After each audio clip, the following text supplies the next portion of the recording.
Hello, everyone, and welcome to my Ask Me Anything. I said I would do this like 3 or 4 months ago, maybe. And then I couldn't because I just took on way too many projects and I was trying to do too many things at once. Um, as you do in my type. And then I was doing little bits in the background. I was just kind of adding to things as I was going along, like adding to my notes. And then it just became one of those things where it was like it's sitting in the back of my head and I just need to get rid of this because it's going to annoy me. So yeah, I just got to a point where I was like, yeah, I just need to actually sit down and put this together and just put it out there. So now here I am. And I also I wanted to make sure that I did it justice. Like I didn't want to rush it as well. Because, I committed to this and I wanted to make sure that I did it properly, and I took the time to reflect because for me, this was a very meaningful exercise just for my own personal reflection. I know, if people had questions, and I really appreciate, thank you all for the questions that you gave me. But also just for myself as well. I just thought it was really helpful for me to kind of go over everything and just reflect on everything and just, yes, organize everything in my head. So yeah, I really enjoyed doing this. I really enjoyed working on it. I enjoyed taking the time to think and reflect on it. So thank you everybody for questions. So yeah, let's just dive right into it. I'm going to share my screen. I did do a PowerPoint presentation because I was super afraid that I wasn't going to be able to remember what I'm going to say. So I had to do a PowerPoint presentation. So I've got one. Here we go. That picture's making me laugh.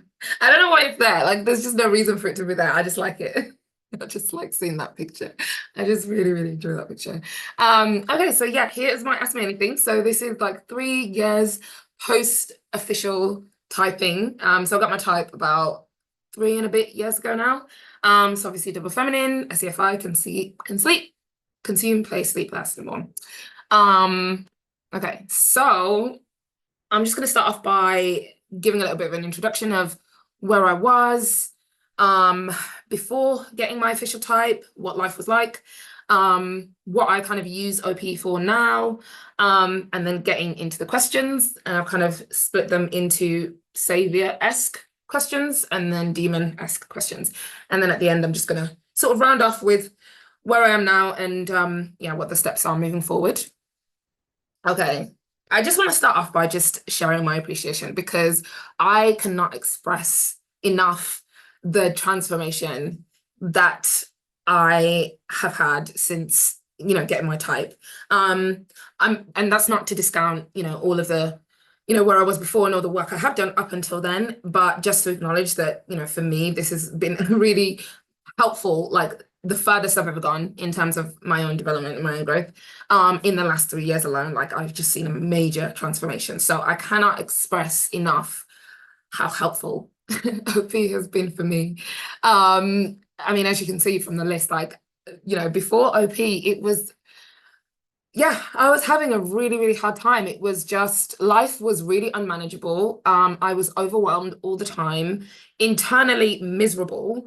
And there was a lot of kind of signs for that, when you can just tell that life is life is unmanageable.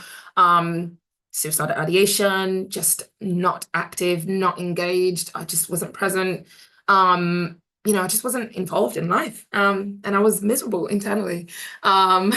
So that's, what things were like for me. So when I tell you I have transformed, I mean, obviously I'm not saying that things are perfect and that, I'm this like magically evolved or I'm like self-actualized or anything like that. But I think this is the furthest I've ever gone in my development. And, that's just because of the tools that I have now. So yes, massive, massive, massive appreciation for that. So the things that I use OP for is obviously, being number one, being, self-motivated. A lot of it is just how can I better myself? How can I improve myself, my life? How can I make, situations easier and more manageable for me, even if it means doing the hard things on the front end, even means just kind of throwing myself into fire. The goal, the aim is to obviously just make things better for me in the long term, in the long run. And so these are the areas in my life which, needed the most work. And I'll go into a little bit more detail in that a little bit later.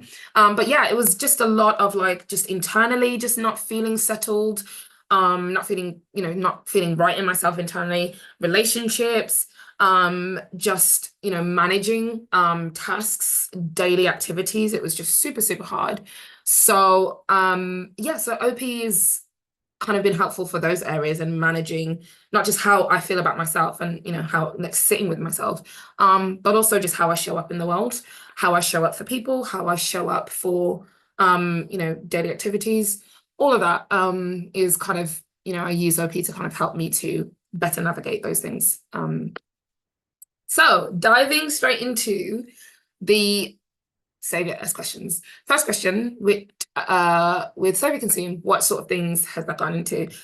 These first bits are going to be relatively quick and simple, just because I don't know, savior, So yeah, here's a list of some of the things that are in my consume pile.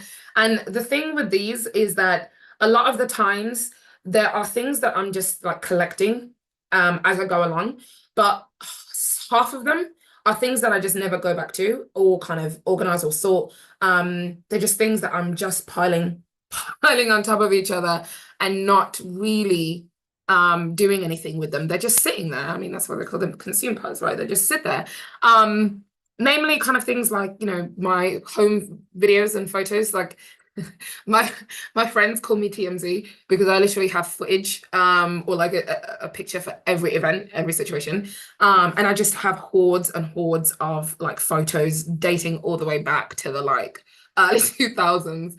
And I have them on my phone, I have them on my hard drive, I have them on my laptop and my computer. It's crazy. So I have over the years tried to do some things with them. Like I've tried to make like little home videos, especially for like events like for Christmas and people's birthdays. Like I'll put videos and things together, but those videos come few and far in between. Other than that, it's just, yeah, these pictures and these videos just sit there in a pile. Then there's food ingredients. Oh my God. Yeah, people who live with me get so annoyed because I pile random ingredients that I just never cook and they just sit there in the cupboard. Like spices and herbs, like baking ingredients. And it seems like things that I want in the moment. I'm like, oh, that looks nice. I'm gonna add that to the shopping cart, and then I just never do anything with them, which is so bad. I recognize that's a waste, but I do have a habit of that. And I recognize that I do have a habit of that. The other thing as well is like psychology tools. I'm obsessed with finding new psychology tools. So these will be like worksheets, information sheets, things that I can use like in my practice, in my work practice. I will just be browsing and I'll just be like, oh my God, this looks so good. I'm just gonna add that to the folder. I probably use about the same 4 psychology tools, mostly reoccurringly, and all of the others, they just sit there in the pile and I just don't do anything with them. But they're super cool and they're super interesting and I like them, so I just add them to the folder just in case, because you never know when you need all of these things, which is the problem with being consumed, is that I'm always thinking I might need it someday. I might do something about it someday. I might actually act on this someday, but I just never do. But yeah, so here is some of the stuff that's in my consume pile. I will say some of these I do stuff about it now, like food recipes. Yeah, I'm very much more active with my cooking these days, so I kind of do stuff with that. Dresses, I'm a little bit more active with that. I mean, even if I don't have an event to go to, I am more active with like putting an outfit together and then kind of like yeah, doing something with it. So I'm a little bit more active with that. That's about it, I think. Yes, so how do I narrow down the huge list of SE that is out there? How do you sort through all of the data that is out there to make a decision? Mission and sleep. Yeah, this is part of the reason why I felt really lost for a really long time. I wasn't really using my sleep. And one thing that I've realized is that whatever is going on in my life, I just kind of, if I need to kind of make a change, it always starts with the sleep. So I kind of need to double down and go back into that to make me identify, to help me to kind of reinforce where I'm going, like the direction that I'm heading in. That on top of the number 1 thing, it's like, yeah, I need to have I need to have a general direction in which I'm headed, and it has to be super, super important and super, super meaningful to me. And, fundamentally for me, it comes down to these areas in my life. Like if these are the areas in my life that I discovered that I had the most problems with. And it took me a really, really long time, but it was also the areas in my life which were very, very important to me. So I had to kind of be like, okay, so which areas in my life do I want to fix? And is it important to me? Is it not? Because there's so many other areas in my life that are a problem, but some of them aren't important. Some of them, don't mean anything for me. But these generally are the ones that are the most important for me. And so these are the areas that I focus on. So whatever I'm consuming, whatever I'm like adding to the consume pile, as long as it is helping me to move me a little bit more further down the line in these areas, then that's generally my guide. All of the other stuff, they do come and go. I tend to be a little bit less rigid with consuming all of the other areas in my life, but mostly if it's not in one of these areas in my life, then it's probably not worth me investing too much time in. And if I ever feel like I'm jumping ship, I always kind of need to go back to, okay, what is my mission? What is my mission in my work? What is my mission in my health? What is my mission in my, all of these things. So this is what kind of guides me to identify, what is worth me learning or adding more to the consume pile. What keeps you interested in OPS and active in the community? Again, like I mentioned before, it's super helpful. It is like the best toolbox I have. And all of the stuff that I've done up until now, like related to psychology, like it does not compare to the toolbox that I have built using the system. So as long as I keep discovering new tools, as long as I am reinforcing the tools that I have, as long as they are very helpful to me, I will keep coming back. I will keep coming back. It's also the self-understanding as well, not just the self-understanding, but understanding of other people as well. Like I really appreciate how much understanding I can gain just from kind of speaking to people about the system, how it works, the coins and things like that. Like it really does help me to compartmentalize or to sort in my head, where things are, people are, and yeah. So it's the understanding for me. It's like every time a new concept comes up, it's like every time somebody talks about something maybe that I've already been like processing, it just helps me to develop a deeper understanding of things. And obviously I really, really appreciate that. But then the final thing is, I really love psychology and I love OP, and I love that there's a community there's a community behind it. So it's just nice to be part of something that I believe in. It's just nice to feel part of something that, is important to me, that is valuable to me. So, those are the three things that keep me coming back and keep me interested. And yeah, as long as these things hold up, then I will keep coming back. What do you prefer doing, your saviors or your demons? Definitely my demons. That is not to say that, okay, so my saviors are very easy. They're very comfortable, they're very familiar. And when I do my saviors, especially like after I've been in a demon swing, when I do my saviors, it is that feeling of, oh, like I can breathe again, like I'm ready. But that's not the same as I'm satisfied. That's not the same as satisfaction. That's not the same as rewards. The rewards that I get from doing my demons are far greater than the relief that I feel from doing my saviors. And maybe it's kind of a number one thing, but every time I feel like I am moving myself closer to the person that I want to be and how I want to show up in the world when I'm doing my demons. Yes, my saviors are super enjoyable, super comfortable, but they don't move me closer to, what I'm trying to do. They don't move me closer to, my path or my purpose or whatever. But doing my demons does, and it's very, very satisfying. And I never want to do it on the front end. I never want to do it. I always hate it, and I will always put it off as long as I can, as long as humanly possible. I will always put it off.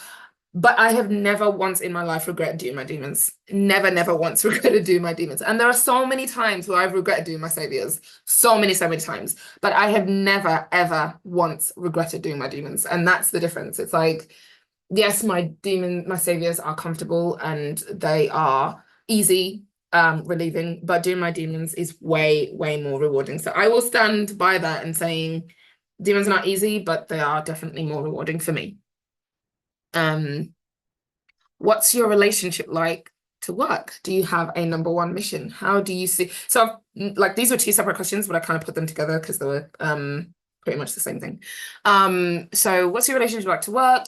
Do you have a number one mission? How do you see your type playing out in your work? Yes, I do have a number one mission. And I don't know if this is kind of related to like sleep and stuff like that, but you know, the further into my sleep that I go, the more that becomes my mission. It's like now that I figured it out for myself, it kind of feels like that is something that I can give other people. And it's been kind of like a long process in identifying what my mission is. It started off with kind of like, you know, me moving towards, you know, in the NI, you know, trying to find self-understanding, trying to find understanding of other people and like understanding the world. And that's what it was in the early teen. And I think, you know, I fell into psychology because that kind of seemed like it was the thing that was going to give me the answers. So, you know, I doubled down into that, did a deep dive into like consuming psychologist type stuff. And some of the stuff that I was consuming wasn't necessarily psychology, but there was some like psychological elements to it because, you know, psychology is everywhere around us, right? But I was seeing like some psychological elements to some of the other things that I was consuming, like just TV and stuff. And I really kind of got obsessed with this idea of like saving people.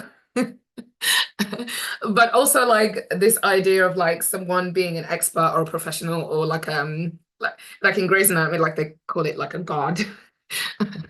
Like a god. Not that I wanted to be a god, but I wanted to be an expert in something and I wanted to save people. I just really got taken by that idea kind of, you know, when I was like watching stuff as a child, or as a, you know, young teen or whatever. But I, you know, I didn't really know what to do with it. I knew I was kind of moving towards this general direction and I had this sort of pull towards this general direction. I just didn't know what to do with it. So, you know, I did study psychology at university. I kind of was drawn towards teaching psychology at some point, but it didn't kind of end up going down that route. And then it got to a point where, you know, I was getting a little bit older, had more responsibilities. I obviously knew that I needed something a little bit more sustainable, obviously, to pay my bills, and stuff like that. So I needed a job. So I kind of fell into the therapy role, like 5-6 years ago. That wasn't the plan. I just obviously I needed a real job. And you know, I got into it a few years down the line, and you know, I realized that I actually could be quite good at this. I wasn't really intending on becoming a therapist. Like actually, I was so determined not to be because I was just like, I do not want to work one-on-one with people. I do not want to be that sounding board for people. I do not want to be that person that people essentially I didn't want to be needed by people. And I didn't want to be the one to say, I didn't want people to be the one to save people in that way. But I fell into it because obviously I needed a job. And then, you know, somewhere down the line, as I got better, I realized that I could actually do this. Not just because I have the temperament to be able to do this. You know, the more I got into the role and the more like I was upskilling, the more I realized I actually have the capacity to do this. And although I was like really reluctant to narrow down and call myself a therapist, because I just wanted to just, you know, do anything related to psychology, not necessarily anything specific. I was like, you know what, if I kind of need to do something for now, you know, I might figure out what I definitely want to do a little bit later on down the line. But right now, this is something that I can do. And this is something that I know how to do. And I don't think many, you know, when I speak to a lot of people, they're like, I don't know how you can do that. And it just makes me think, you know, not a lot of people are willing to do that, but I was willing. So yeah, I specialized, I became a therapist. And, along the way, as obviously, stemming from very, very early on in my life, as long as I can remember, I've just been working on myself. I've just been doing a deep dive on like understanding myself and building and stuff like that. And, so my therapy skills coupled with, my commitment to like personal growth and self-development and things like that, I realized that I could do this. I could actually do this. And then, I fell into OP. I realized my 512, and then I realized all of the barriers, all of the excuses that I was coming up, all of the blast excuses that was coming up, that was just preventing me from this mission. And once I kind of got over that, I was realized I haven't, like, there's literally nothing stopping me. There's nothing stopping me except for that. And that's where I am now, and that is my mission. I'm a therapist. I'm trained to provide therapy. I'm also very, very passionate about self-improvement. And I have worked on myself enough that I have gotten to this place that I am, I am functioning, I'm managing well. And, I can give, I think that is something that I can contribute. I don't know if I'm good at it or not. I think that comes with skill and time. But that is my contribution to this world, is that I can do that. I don't know what I'm supposed to do. I don't know if I'm doing the right thing, but I know that I can do that. So that is what I do. That is where I am. That's supposed to say, do you house plants, pictures, paintings, or rely on lights, or is your home a work zone and it's focus for focus without distraction because you're a number one? Yes. Yes, I do. The answer is yes, I do. Essentially, being number one, being an introvert, everything in my life, my entire life has to be in this little box, which is wherever I sleep, wherever my bed is, that is my entire life, because I desperately just do not want to go so far out of my comfort to be able to do anything. I still have that drive and that intention to want to do stuff and to want to kind of be productive and to want to dominate the world. But as an introvert, I just want to do it in my little hidey hole. And so yes, my workspace is not a my home is not like a work-free zone. My home and my work are very much in the same, because I just want to be able to do everything. If I could do everything from my bed, I literally would do everything from my bed, or from my home, or wherever, whatever my little space, my little introvert corner is. If I could do everything in my little introvert corner, I would. So yeah, you will find that a lot of the consume pollen stuff is in my little introvert corner. These are some of the things that these are some of the paintings that I would put in my house, in my room. I actually have these hung up. I also have lots and lots of plants. I have everything in my little introvert corner short of a kitchen and a bathroom. And answer your question, that's it. Because it was, I would rather just do everything and not have to kind of go out far and travel out so far out to do everything. Even though I still have the inclination and the need to kind of do and to produce and things like that. But I don't want to do it. I don't have to overstretch myself. I don't have to be an extrovert to do it. So yeah, I hope that answered your question. Okay, what type annoys? So again, these are two questions that were very similar, so I can put them together. What type annoys you? What are your favorite and least favorite types, and why? To be honest, I don't really have a specific type that annoys me. I literally can get on with everyone. I love people. I would consider myself a people person. I can get on with anyone. What doesn't sit well with me is all of these things written here is malice, ill intent, people being not accountable, especially people having very rigid negative views of other people, excessive self. I mean, I appreciate that we're all human, and things are really, really challenging, and people experience difficulties, and it's never the case. Obviously, you have to be perfect and you just have to be happy all the time. Absolutely not. But there's a point where it does get from sort of understandable, given someone's circumstance, given the situation, to the point where it does become detrimental and harmful, not just to that person themselves, but also to other people around. So where things start to kind of move beyond that point of like reasonable reasonable distress and reasonable difficulties, that's when it's and it kind of turns into that kind of stuff, and it's excessive and it's unreasonable. You know, that's when it does start to kind of, it doesn't sit right with me, it doesn't sit well with my spirit, and it's just something that I find extremely unpleasant to be around. So yeah. Because, you know, I can understand that, you know, someone might be having a bad day, and they just might, you know, unfortunate, as much as I don't want to be, it might just be, you know, the wrong place at the wrong time. But, you know, there's a point where it just becomes, this is, you know, this is how somebody is all the time, and it's just something that is unpleasant for me to be around, and sit around. Having said that, I do think that the tribe of ourself, the EJs, hold a special fondness in my heart, because you know, as I said, I love people. You know, I think people matter to me. People are very important. And so the tribe above self coin, the human need, is just, I think it's so valuable. And you know, I genuinely believe that the greatest investment that you will ever make in your lifetime is people, is good, you know, good people, good, reliable people. And so the tribe above self, it's always been this like magical thing for me. So I've just always like looked at that need in awe, because I'm just like, wow, you have the capacity to be able to kind of take all of this on. It just seems very yeah, magical to me. But obviously I do appreciate the, you know, when it's at the top, when the function is at the top, it's very overwhelming, and there's quite a lot of bad things that come along with that.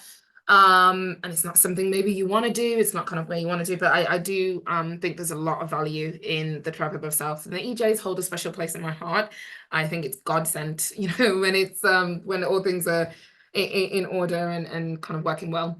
But at its worst, you know, at its worst, I have seen the tribe above self coin becoming, you know, a lot of the things that I mentioned earlier. You know, I think it can get to that point where, you know, people with the tribe above self coin that need, you know, when, you know, they've been like hurt and fucked off, it's like very like the intense swing to the self above tribe, it can make people kind of be overly obsessed about revenge. I've seen a lot of that, and just a lot of pettiness, and just the extreme like lack of empathy when you do kind of do that swing. It just, again, that's it does leave a very bitter taste in my mouth.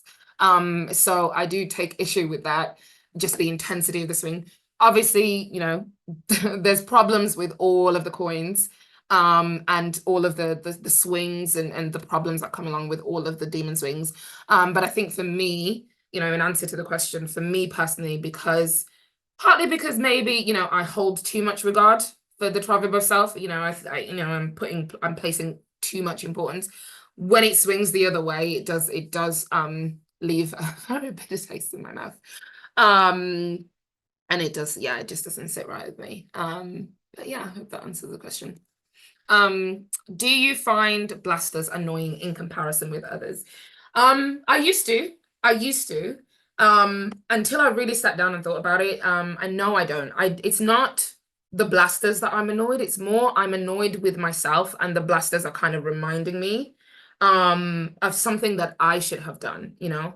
It's kind of like if somebody gives, you know, a blaster gives somebody instruction, or a blaster kind of tells you something that you already know, you know, it's something that was like annoying to me. But, you know, upon reflection, it's just realizing that it's not with them, because they have to do what they have to do. You know, the blasting function is an important function. It's you know, all of them, all of the animals are very important. They serve a purpose and they serve a function.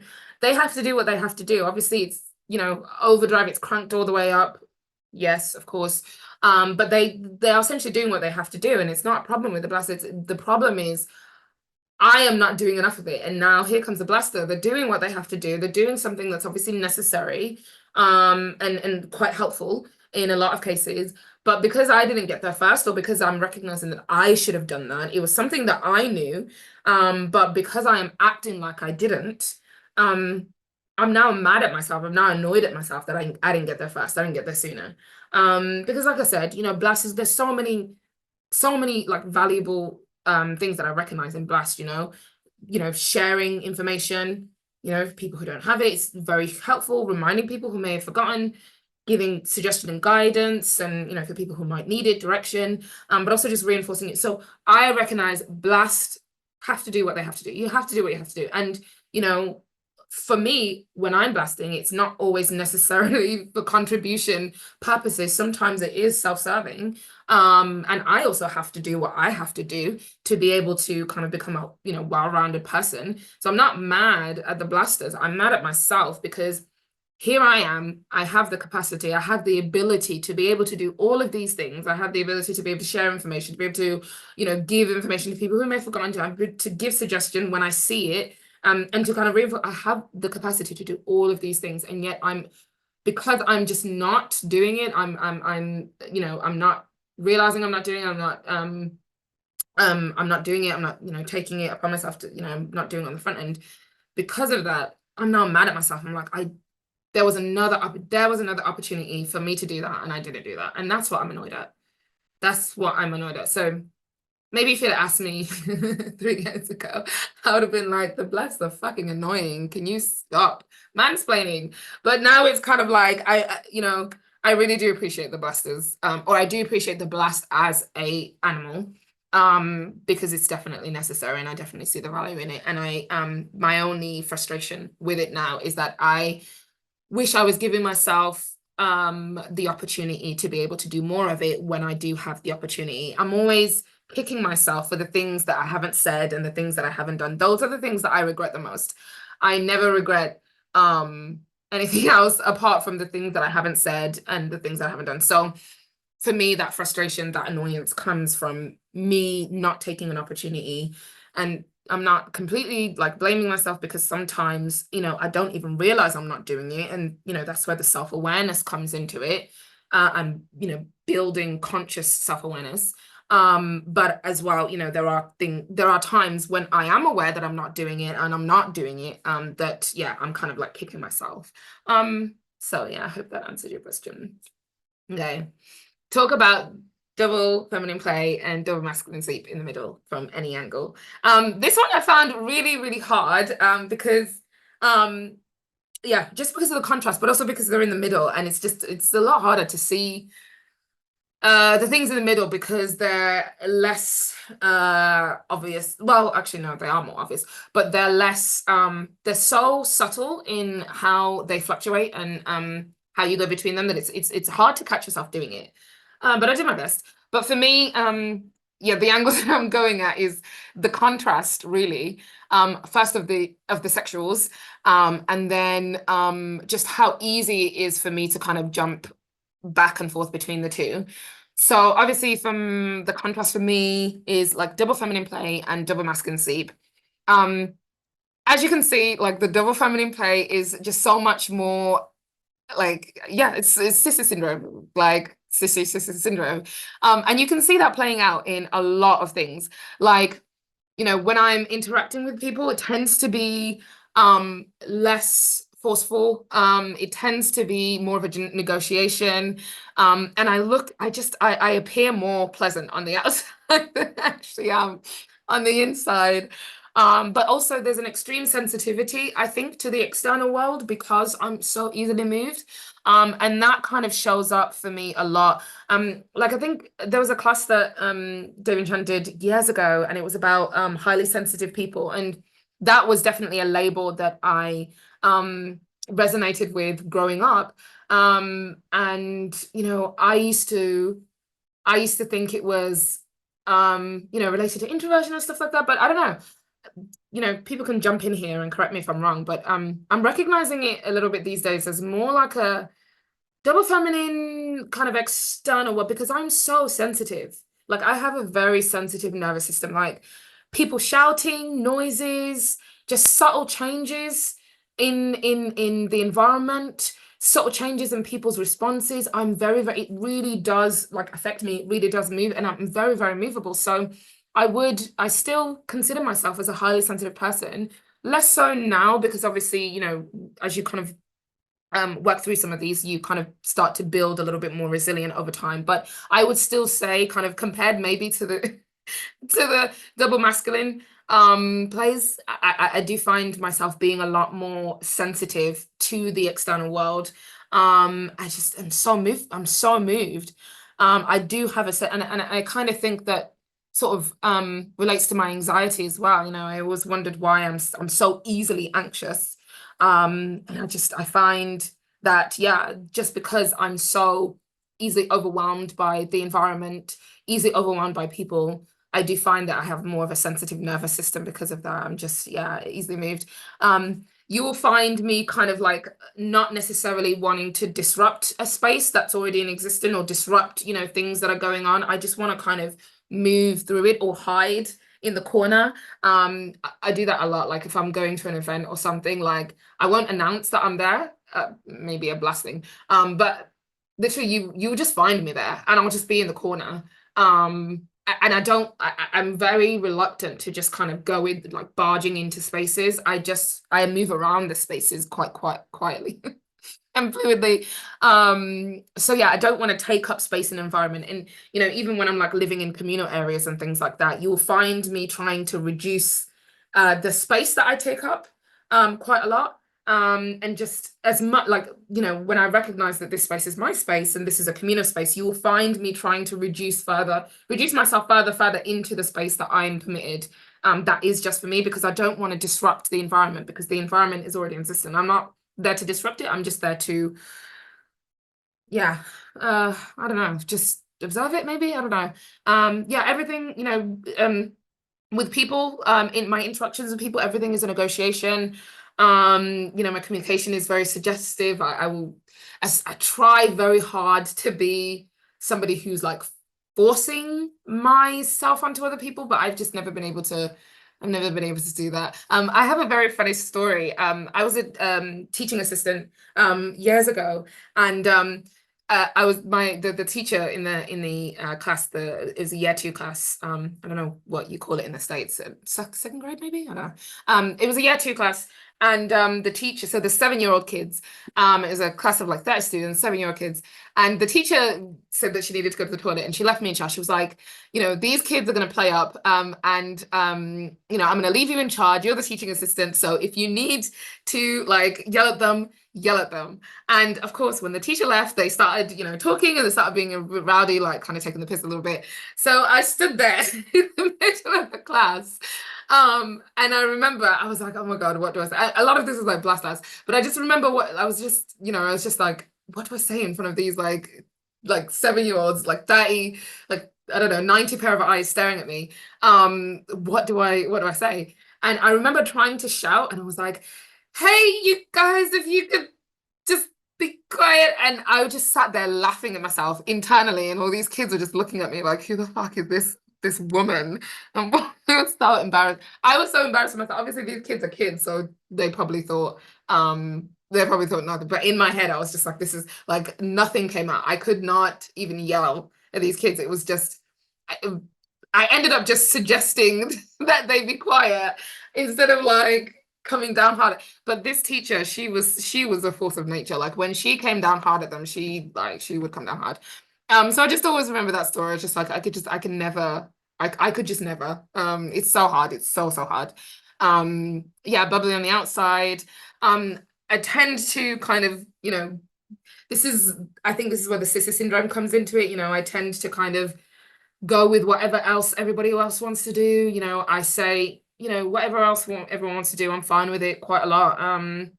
I humor people, I entertain with people. I'm like, yeah, okay, I see your point, kind of thing. So there's a lot of that.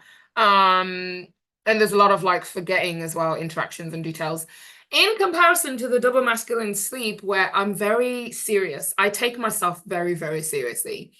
I have a hard time. I humor other people, but I take myself very, very seriously. I have a lot of very strict, rigid rules. When I do swing into my sleep, when I do kind of start to put some rules in place, they tend to be very rigid, and they tend to be very intense. Put a lot of pressure on myself and you know my goals, my path, my way. And so internally, I very much see myself as a moody bitch. Because in my head, it like sitting with myself, I just find myself to be a very intense person internally. And it's very hard for people to move me emotionally. So I guess I can seem grounded in so many ways. I never forget myself, once I have settled once I've settled on a like an identity or a path or whatever, it's very hard for me to forget it. I never forget myself. And so and things stick a lot, things are they stick hard, and they're very, very hard to let go of. So I find that if I have a path, if I have a way, and I have to make adjustments, because as you do with double feminine play, as you do with play, as you kind of move through the world and you kind of test things out, you kind of do have to make adjustments to whatever your way is. But I tend to find that I have a hard time letting go of that. And it seems to be I need to change the environment rather than my plans. I need to change the outside world. The outside world needs to be what changes rather than my actual plan. I tend to kind of, yeah, it's it's just the extreme contrast between the sexuals that I'm observing. So yeah, thank you very much for that question. Okay. What's your biggest observer freak out? Okay. So I was just checking to see if it was still recording. It's still recording. Yeah, okay.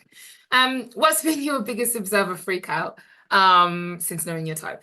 I remember this distinctly because this was like early on in the days that I had just got my type, and I remember this being distinct. And obviously, I feel like if I had not known my type, I probably wouldn't have recognized it for what it was, or I would have, who knows? But so I don't know if anybody has ever seen what is this film called? Oh, you see, censoring. What is this one? I got the image at the time that I got those putting this presentation together. I got the image by typing in the name of the film, and now I can't remember. Neighbors, Bad Neighbors, Bad Neighbors, Bad Neighbors, Bad Neighbors. Yeah, I don't know if I've seen this. Oh God, film censoring. I don't know if anybody has seen this film. But so this was what my biggest to date, my biggest observer freak out was. It was basically this story. So if anybody has ever seen the film, so basically it's about these frat boys who move next door to this couple who have this, I believe, young child. I think I've only seen this film twice, so I can't remember the details. So their frat house moves next door to the suburbs of next door to a couple, a young couple, and because they're frat boys, they're very rowdy, throw extreme parties, they do all of these like hooligan behaviors and tricks and stuff like that, and they kind of, the frat boys and the neighbors, they kind of go into like a war because obviously the couple want a peaceful existence in their quiet suburban life, and the frat boys want a party, so they end up butting heads and they end up going to war basically. But so that's kind of the main plot of the story, but there's a little B plot going on where these two are the kind of the head of the fraternity. So they're like seniors, and they're the head of the operations. They're the brains behind all of the tricks and all of the messing around. And they seem like they're similar because obviously they bond over their shared love of antics and causing chaos. But actually, as we like go through the film, you actually discover that they're quite different. So this guy who seems to me like very much like the archetype of my type, of my blast last, like just chaos monkey, maybe not blast last, maybe sleep last, just chaos monkey. This guy seems to go along with the chaos, but actually he's a little bit more like he's got plans and things like that. So in the end, they get to a point where, they're about to graduate, and this guy realizes that everyone else around him is going to graduate because they've been going to classes, they've been studying, they've been taking job interviews and stuff like that, and making plans to do like postgraduate courses and things like that. So everyone else is like, after college, everyone else is moving on, and they've been doing stuff and they've been preparing all of these years to kind of move on, to move to the next step of life, to actually become a, a full functioning adult. This guy, throughout the whole 4 years, hasn't been doing anything. He's just been enjoying the party. And he thought that that's what everybody else was doing. And he thought that, they were all going to continue being frat boys long after they go to, finish college, and they're all just going to live this chaotic life together. But actually, when he discovers that he's not going to graduate because he hasn't been attending classes and he hasn't been doing enough credits to kind of graduate, and everybody else has, plus everybody else has plans to move on, he's like, wait, everybody's moving on without me? Like, what I didn't prepare for the next step. What are you talking about? I've just been enjoying this 4-year long party that we've all been getting into. And this was my observer freakout. This is literally it. I got to a point where I had just been going along with life, with other people, myself, living moment to moment, living day by day. And then all of a sudden, everybody around me just had all of these plans and all of these next steps and all of these things that they had been preparing for the next steps. And when everybody started talking about it, I was like, damn, I have nothing. Like, I haven't put anything in place. So I'm not prepared for the next step. I'm not prepared for the future. And that scared me because I felt very left behind. And I felt very stupid that I should have known. Of course, there was a next step. Of course, there's more to life than, today. Of course. And I should have known. And I just felt, it was like, what's the word called?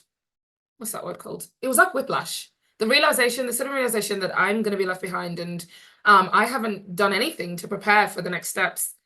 It was like whiplash. It hit me like whiplash. So that has been my biggest observer freakout.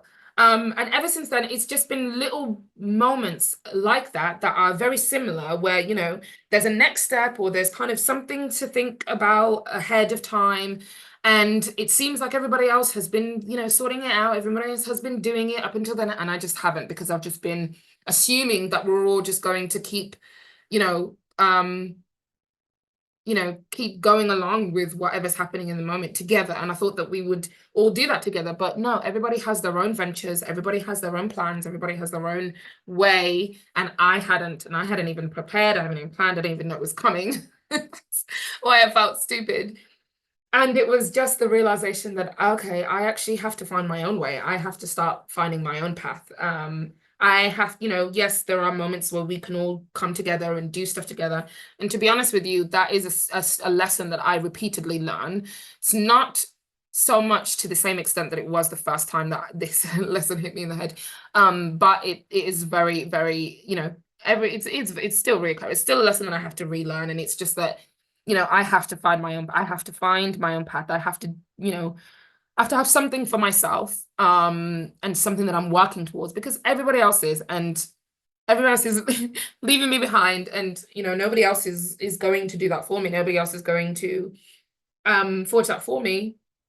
I have to do that myself. So that has been my biggest observer freak out to date, and it was very scary.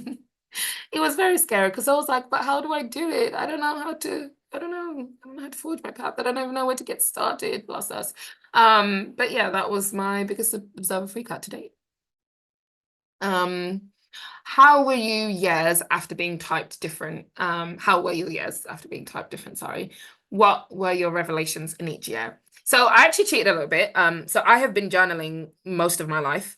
And what I did is I went back to my journals, which is actually another really great reason why I really enjoyed this process of doing the AMA video, because it gave me permission to go back over my journals and kind of reread. But I kind of cheated because there's so much, like I journal every single day. I have been since I would say since I was 16, I've been journaling. And I'm now 30. So yeah, there's too many journal entries for me to literally go back.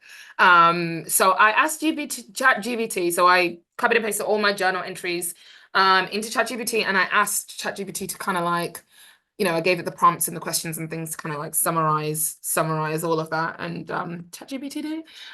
So here's what my years looked like post OP typing. So I think the first year, that's when I was kind of like hit with that big like observer freak out, and I was like, oh shit, I'm causing so much chaos. I'm not getting started on anything. I haven't got a path, I haven't got a way. And it was just like deep dive into that. And then the second year, I think I started to see the sleep processing, because at the time, before OP, I thought I was NT sleep. So I wasn't I wasn't really doing it properly. I was doing some sleep processing, but I wasn't doing it properly. So I think at that point, I just started to work on my sleep processing. So I started to, talk about like managing that a little bit more effective. And I would say above everything, and as much as Blast Last is, as much as obviously the biggest problem to my difficulties is the Blast Last, the precursor to that, what always comes first, what I always need to come first is sleep. And that has been proved time and time again, because for me to be able to do any kind of producing, it has to sit right with me first. And I have to work through my sleep. So I would say that the biggest, the bridge to me doing my blast is always sleep. And that has been proved time and time again. So that was a very important year for me, because it was about me setting boundaries, or just trying to identify boundaries. It's about me developing a relationship with my inner world, cultivating a very healthy relationship with the stories that I tell myself, the person that I am, how I see myself, and all of these kind of things. That was a very important year for me, and I don't discount that. As much as I am blessed, I do not discount how important that year was for me. And then the third year, it was kind of like, okay, now I recognize that I actually need to get going. I actually need to start putting some things into practice. It was just, how do I maximize this? And I learned a lot of important lessons on how to do that, which I will touch on a little bit later. That was also kind of, I think, the start of me starting to do a little bit of work on Bless Us. And then this year, it was just continuing on from that year. But also just an extension, I think, with the whole number one thing, relationships started to become a priority too. Shock. I just realized that we've started going to the demon questions as well. Whoops, got to put that to the chapter. But yes, so that is a general summary of how things went. So just kind of going into a deep dive. So obviously, as I mentioned, 2021, the first year was like acknowledging the chaos. Key takeaways from that was just kind of really just, owning that. It's like, yeah, I am causing a lot of chaos. It's just owning that I am a chaos monkey. But also just accepting that. I think there's something to be said about accepting, the cards that you've been dealt, accepting the circumstances that you have, and not being ashamed of that. Because I think there's a point where we all, especially because of, how much we criticize, how much we shit on other types and other people and things like that, which, for the most part, now it's all in good humor. But I think with that, the downside of that comes with a lot of shame from doing your last animal, or just shame in not being able to catch your last animal quick enough. So I think, I made a real big point of me recognizing, yes, I am a chaos monkey, yes, I am blessed that, but remove the shame that comes with that, because the more ashamed I am of being blessed last, the less I would want to work on it. Because how am I supposed to work on something when I'm beating myself up for it? So there's a point which I had to really sit down and tell myself, don't be ashamed that, I haven't started, and I'm only just starting now. I kind of have to give myself that permission to start wherever I am. And there's that quote that says, the best time to do something was yesterday, but the next best time is today. So whatever position you find yourself in, whatever position that I find myself in, wherever it is that I am, I have to start there, and that's okay. And it's not just a one-time thing as well. It's just reinforcing that lesson that, you restart every day. That's the point of doing your demons. It's not just a one-day thing. You don't just start once and then that's it. Your life is changed. You restart every single day. So every single day, I'm reinforcing that lesson that it's okay if I have to start at the bottom. And the good thing is that, when you do start, every time after that you do start, you're not starting from the bottom. You aren't starting from the bottom. You're starting from experience, So the first time that I started, I was starting from the bottom. The next time after that, I wasn't starting again from the bottom. I was starting from experience, but I was still restarting. So it's just important for me to kind of reinforce, and this is something that I tell myself all the time, There's no shame in being at the bottom. There's no shame. Everybody starts there. And if you have to restart 100 times, that's okay. You won't be starting at the bottom every single time. You'll be starting from experience. So, sleep processing, yes. Again, this was about boundaries, because I have a difficulty with that, and a lot of that is the double feminine play. It's like, fear of missing out. And also, as much as I am like play second and but play is like two in the middle, I still have that need to be able to, I still have that capacity to be able to kind of respond to people's needs. So it's very, very hard for me to work on my own stuff and to take my own path, because I'm so like attuned to what everybody else is doing. And I want to be able to kind of like, hey, what are you guys working on over there? Hey, what are you guys doing over there? I'm so attuned to that. So boundaries has been very, very difficult. And it just goes back to the observer swing that I had before, where it was kind of like, yeah, I have to be working on my own thing too. And that's okay. And it doesn't mean that I'm being selfish. It doesn't mean that I'm being self-serving. It doesn't mean that I'm going to miss out. It's okay for me to miss out today, because there's always going to be an opportunity for me to be able to jump in on the next thing, and that's one thing that like always have to learn, is that there's always an opportunity. Opportunity is not scarce. As much as my brain wants to convince me opportunity is not scarce. So if I have to miss out today, there's always going to be an opportunity for me to kind of jump back on the bandwagon and figure out what everybody else is doing. And it's okay for me to kind of do my own thing today and then kind of, do what everybody else is doing. And that's kind of another kind of, I suppose, a superpower with having the play and the sleep in the middle, is that it's a lot easier for me to be able to remind myself that, okay, today is for me, I'm working on myself, I'm working on my path, I'm working on my own mission. And then tomorrow I can do the we thing, so I can swing back and forth with that relatively easier. I have an easier time swinging back and forth with that, because it's like, I know that, okay, if I'm not joining in with you guys, if I'm not doing the we thing today, because I'm doing the me thing, I can always do tomorrow. There'll always be another opportunity. And also I can compartmentalize that this space is for me and this space is for we. And this is the time for me and this is the time, so there's that in the middle. So that really helps. But because it's a demon, it was still very, very challenging. And it shows up a lot in my relationships. It shows up a lot in my sense of self-worth. It really does, because I kind of feel like, if we're not doing a we thing, does that mean I'm not valuable? If you don't want me around, if you don't want to spend all this time with me, does that mean I'm not valuable, and all of that stuff? So there's a lot of like anxious attachment stuff that comes there.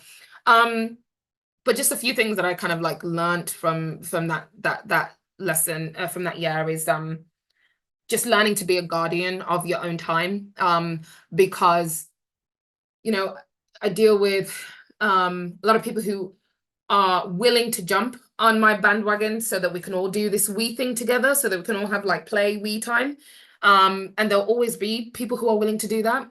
But then you invest yourself in people who are actually more focused on doing the me time stuff, and it kind of leaves you feeling like you've been hard done by a little bit. I've spent all of this time thinking about us, and but you're not thinking about us, you're thinking about yourself. It's easy to feel hard done by, but that's not the case. I have to be a guardian of my own time. Nobody else is going to care about my time more than me. Nobody else is going to respect my time more than, nobody else is going to care about the work that I care about more than me.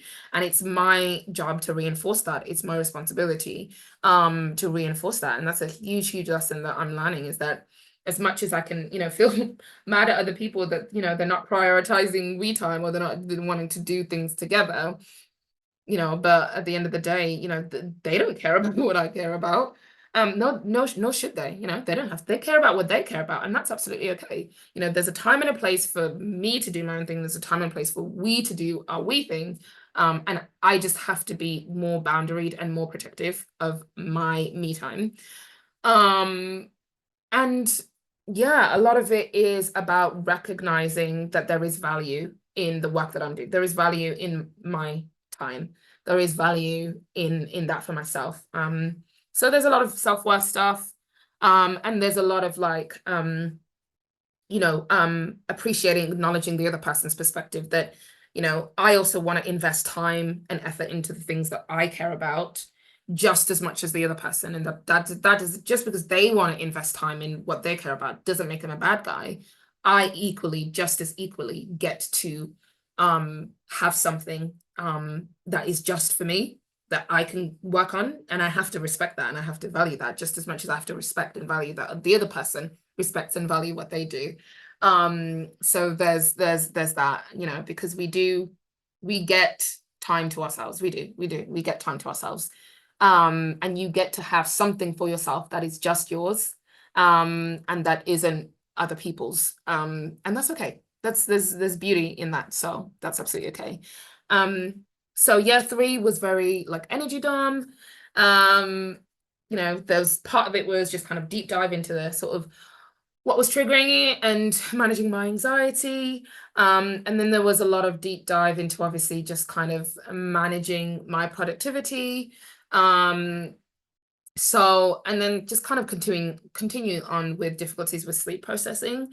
But essentially this is where I kind of learned to maximize my blaster. So there was a lot of energy down takeaways, which doesn't sound very meaningful because I'm energy down anyway, but I do think it's still very, very important to recognize, especially if you want to be productive, you have to kind of adopt energy dom mindset. And yeah, so there was all of that. And then so far it's just kind of a continuation of the last 2 years, 3 years, 2 years, and just kind of reinforcing all of that. But it's now starting to spill into my work, specifically into my relationship and myself. Yeah, so that's kind of where I am with that. So yeah, key takeaways in the last 3 years have been sleep processing, building my sense of self-acceptance of myself and other people, relationships, and just, yeah, managing my triggerings, because at the end of the day, my triggerings are, yeah, that's always going to be the thing that, makes me have a good or bad day. So definitely need to manage that. So these are 3 separate questions, but I clumped them together because they were the same. So I really enjoy doing this. I really, really enjoy doing this because, my sleep being a hobby animal, I do enjoy spending time just trying to dive into that and like processing that a little bit more. So what's it like to have masculine NI? What is double masculine NF sleep third like? Do you go into darkness, and how does that feel? How do you know when you're doing sleep? So I've kind of broken it down like this. So this is what it's like. So I've broken it down in terms of masculine NI, what it's like in my head, how it feels to me experientially, and then kind of maybe the actions that I take. So masculine NI in my head, it feels like pop-ups. It feels like a lot of pop-ups and intrusions. That's how it feels. In my head, I get a lot of insights, conclusions, whatever it is, visions, because, masculine and I get a lot of images, I get a lot of videos, very vivid pictures in my mind, very vivid videos. And they feel like intrusions. They just come, they come and go as they please. And because obviously they're demon, it feels intrusive. It feels like, I don't want this. I don't, this is an experience I don't want to have. How it feels experientially, very, very unnerving, very, very difficult, especially when I'm going to call them intrusions, especially when the intrusions are negative and they're very catastrophic. They are very, they they make me feel very restless. Yeah, I feel not, I don't feel right. That something isn't sitting right with me. That's how it feels. And then what it kind of looks like, what I do. So it's a simulation, concluding, making assumptions. There's a lot of visualizing. Like ideas pop into my head, and that's another element of the intrusions. And it also because of how resistant I am to the NI. What I tend to do kind of as a response, as like an automatic response, is that I will be now wanting facts. I will be wanting detail. So I will be, because the NI is it's abstract, it's conceptual, there's no certainty in any of that. It's just ideas, right? And so in response to the NI popping up into my head, you will find me trying to, try to be a little bit more certain about things. So I will be asking questions. I will be Googling. I will be researching. I will be double checking, triple checking, all of these like certainty seeking behaviors, because it's so unbelievably distressing for me to just have this cognitive experience in my head that I can't really, that nobody's ever going to be like, nobody's going to know, like, how can I prove that I can't prove? And it's really distressing. So one thing that stuck to me was in the profiles that Dave sent out, he talked about NI being like this final destination singular entity that's always haunting me.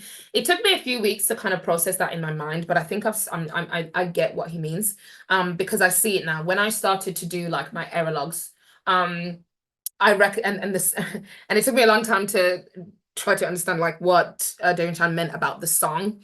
That's what I mean. It's basically the same thing. The singular entity, the NI, the song, the thing that's always in the back of my mind. And when I started to do the error logs, I recognized that this was my song. These were the NI conclusions. These were the NI simulations, whatever it was, all of these things here.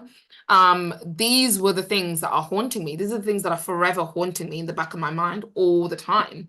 And if I'm not processing that, if I'm not giving time to that, if I am not actively going through the process of fleshing that out, it stays with me in the back of my mind like a bug, literally like a bug. That's when I know that I have an NI that I'm not processing. It literally feels like a bug because I'm not doing the active work of fleshing it out, simulating it out, going through the entire process. It just sits there like a bug, and and I just feel really restless. So that's how I know that I'm doing an eye, is just that's when I just have this thing in the back of my head, just this feeling that I can't get rid of. And it's so annoying because I can't prove to you that that's what's happening to me, but that is just what's happening to me. And these are the NI conclusions that are usually haunting me, that trigger me the most, that scare me. Yeah, it's this feeling of I'm not safe for whatever reason. It just feels like I'm anticipating that something bad is going to happen. I'm going to be harmed in some way. Usually that's like, if I'm driving, or if I'm like transport is a big thing. So I will just have this conclusion in the back of my mind that something bad is going to happen, like it's going to crash or something. So I have this sense in the back of my mind that I'm going to be harmed. I'll have a heart attack. That sits with me every single day. Every time I eat bad takeaway, every time I like when I'm not active, when I'm not being very, very active, the conclusion is I'm gonna have a heart attack because indigestion and all of the bad stuff that comes from all of that.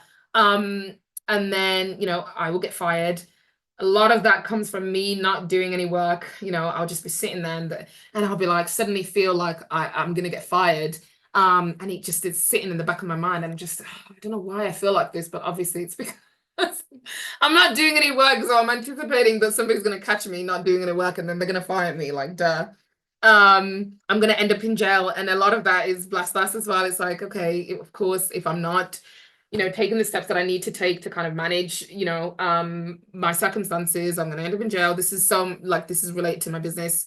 And I'll be homeless. These are the things that haunt me. These are the conclusions that I come to in the back of my mind that sit there. And if I'm not processing and reflecting, why is this happening? Well, where is this coming from? It will sit there like a bug, and I will be restless and I won't be able to sleep. And I'll literally get hives. And I'll just, I'll get anxiety. And then the double masculine sleep is pretty much in the same vein. So again, but that's where the emotional stuff comes in. That's when it starts to impact my mood state, my emotional state. So on top of obviously the stuff that I talked about with the NI, there's also like how it affects my mood.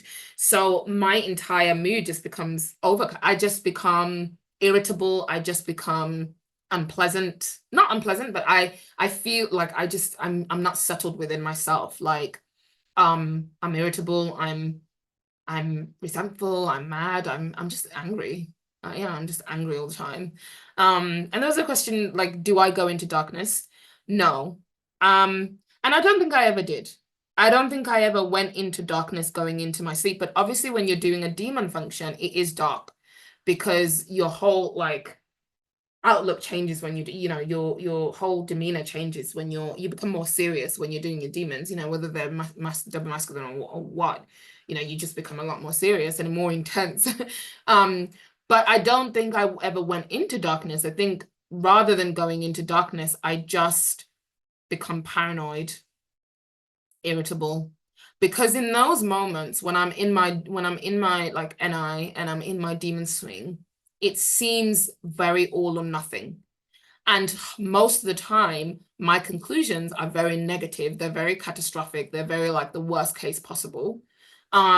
So because I am literally now in this state where I am believing that the worst is actually happening, and I am believing that only catastrophic things are definitely happening. Yeah, you can imagine how different my mood would be. I would be very scared, very paranoid, very terrified, very irritable, depending on what it is. And in the long term, if I don't resolve that, so these are just, day to day. But in the long term, if that stays unresolved, you will find me becoming more hopeless. You will find me becoming more resentful over time because I'm holding on to things that I haven't really fleshed it out. I haven't really resolved the stories that I'm telling myself, and it just becomes, it becomes very, very hopeless very quickly. Yeah. Oh, God, I'm having these other problems now. Okay. So how do I know when I'm doing sleep? Just an extension of that. So yeah, essentially this is what it's like. So when I am doing sleep, my emotional state is a lot better. I am calmer. I'm like, if you see me like agitated, if you see me anxious, if you see me pacing around, I'm definitely not, there's something I'm not processing. Like there's some like NI conclusion I'm not processing, and now it's affected my entire mood. But when I'm like calm, I'm relaxed, I'm lighter, I'm a little bit more confident. When I'm not assured, I'm not doing sleep. When I am assured, when I'm certain, not certain, but I'm a little bit more assured, yeah, I'm resolved. Yeah, and it just looks like, there's a little bit more clarity, like I can reaffirm the things that I know. And I'm kind of like making assumptions or predictions with a little bit more confidence. And I'm actively doing the simulation, not, the simulation doesn't happen to me. I'm actively doing it by myself. I'm actively going through that process, and actually going over my insights. So it's more of an active process that I think. Yeah, and this is kind of how it looks like when I'm doing sleep. It's visualizing my next swim, I've called it, not so good with the words, so I don't know, you guys can jump in and tell me what better words are, but like visualizing my next swim, anticipating how I'm going to feel later, conceptualizing negativity. These are all the things that I'm recognizing as like sleep. So a little example of this is something that I do daily with the journal, and this is an example, an actual example, because as I mentioned, one of those sort of final destination fears in the back of my mind is the one about the heart attack. So I've kind of used this as an example of kind of, you know, how I sleep process. And this is something that I do in my journaling every day. So I kind of have this template, which allows me to identify like the trigger. So what was the, like the, you know, what happened? Identify the pattern, you know, when does this happen? So what is the general pattern with other similar events? So it's never just an isolated event. It's always, you know, this happens and then this happens, you know, this happens and then that happens and then this happens. And then what is the similarity between all of these? So identifying the pattern, what the kind of the NI of it is, what is the, like the conclusion that I come up with straight away, the impact that it has on my emotional state.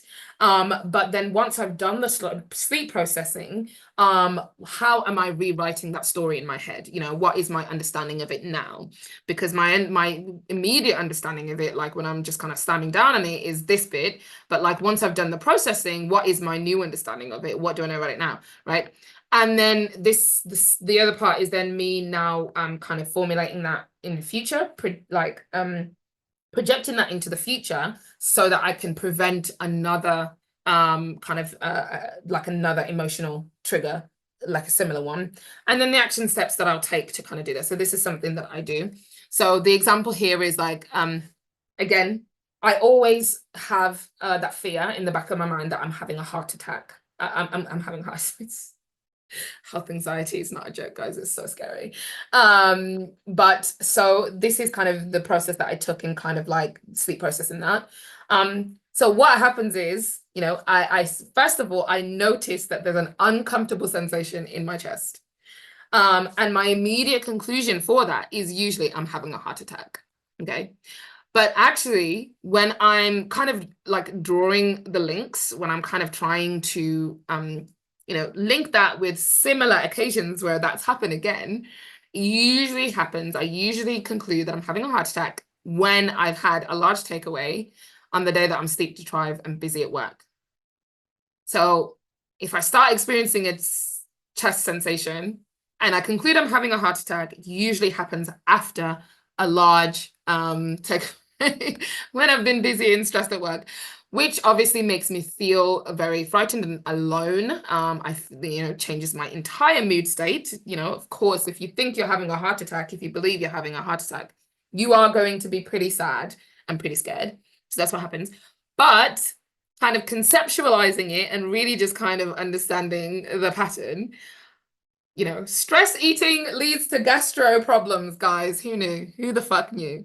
And if I continue the stress eating, I will actually have heart problems later, and then I will actually have something to be afraid of, like a heart attack maybe, or heart problems. So to prevent me feeling frightened of like having a heart attack, I need to get sleep, especially during work periods. So, you know, now I know that, you know, if it's a very, very busy work period, I need to prioritize my sleep.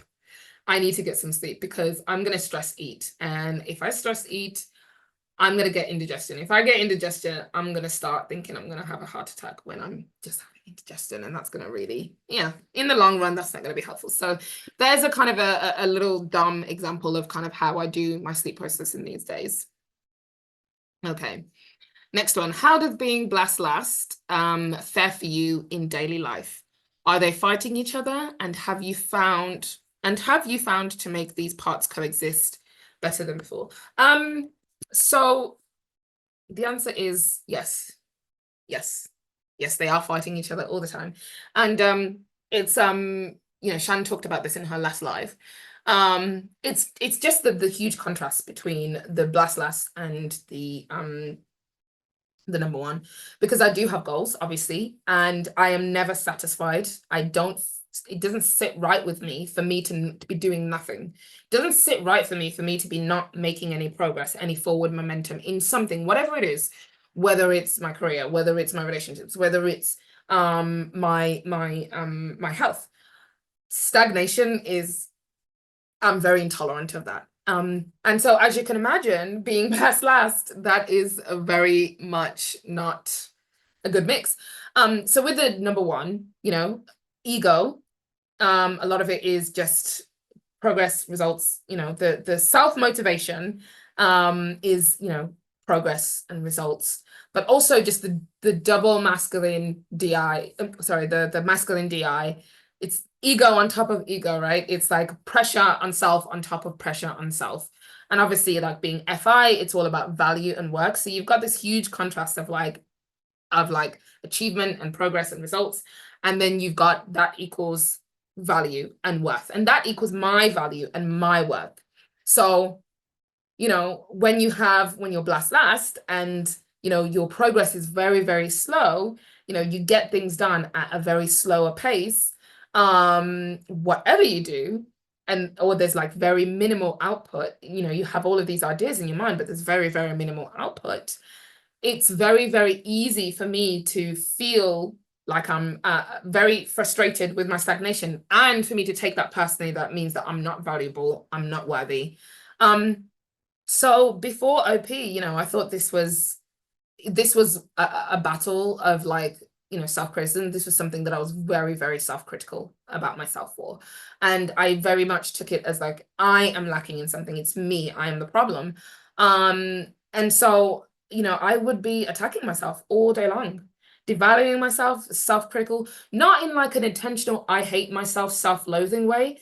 But to me, it kind of felt, there was the pressure on self. It kind of gives you this misguided sense of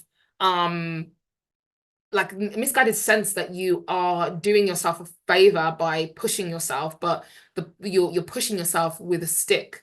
And the intention is good, but the method or the stick that you are using to push yourself is not.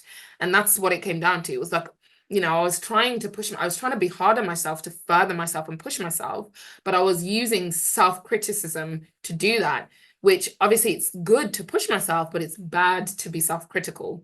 And there was a lot of like comparing, and trying to keep up with other people, not giving myself a break. So all of the methods that I was using to try to push myself were just super, super unproductive, the wrong methods completely. And that is not a number one thing. That is a personal thing, because a lot of people will use the same methods. So it completely has nothing to do with number one-isms, and it just completely has something to do with the tools that you pick up to be able to do that. So I was just using the wrong tool. I was just driving myself and motivating myself with the wrong tools.